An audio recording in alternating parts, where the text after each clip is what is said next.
Cheikh Abdallah Salah al-Din al-Qossi dit « Et nous n'aurions pas divulgué le secret si tu n'en avais pas goûté quelques nouvelles. N'as-tu pas compris, à partir des Lumières, ce qui t'est venu en secret ?» Dans ces deux vers, Cheikh Salah al-Din al-Qossi rapporte que Al-Khidr, paix sur lui, s'adresse à l'imam al-Mahdi, paix sur lui, en disant « Nous n'aurions pas divulgué le secret si tu n'en avais pas goûté quelques nouvelles. » Cela signifie qu'Al-Khidr, paix sur lui, serait venu en rêve à Cheikh Salah al-Din al-Qossi pour lui révéler ce secret, afin que le cheikh l'écrive dans son poème et que ses paroles parviennent à l'imam al-Mahdi, paix sur lui. Il est connu que Cheikh al-Qossi a écrit ce poème en 2005. Ainsi, lorsqu'il dit « Nous n'aurions pas divulgué le secret si tu n'en avais pas goûté quelques nouvelles », cela indique que l'imam al-Mahdi, paix sur lui, existait déjà à cette époque, en 2005, et qu'il avait goûté une part de ce secret.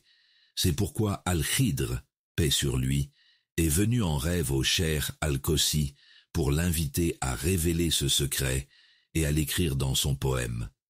En effet, à l'époque où ce poème fut écrit, en 2005, l'imam al-Mahdi avait commencé à connaître l'affaire de l'imam al-Mahdi, qu'un imam apparaîtra à la fin des temps. Il avait déjà commencé à s'y intéresser, à rechercher à ce sujet, à lire et à écouter beaucoup de choses sur lui et sur les événements de la fin des temps. C'est ce que le cheikh entend par « le Mahdi a goûté quelques nouvelles de ce secret à cette époque ». Avant cette date, avant 2005, le Mahdi ne s'intéressait pas particulièrement à cette question, pas plus qu'aux événements de la fin des temps, et n'en connaissait que très peu, comme toute personne ordinaire. C'est pourquoi, après cela, Cheikh Salah al-Din al-Qossi dit « N'as-tu pas compris, à partir des Lumières, ce qui t'est venu en secret ?»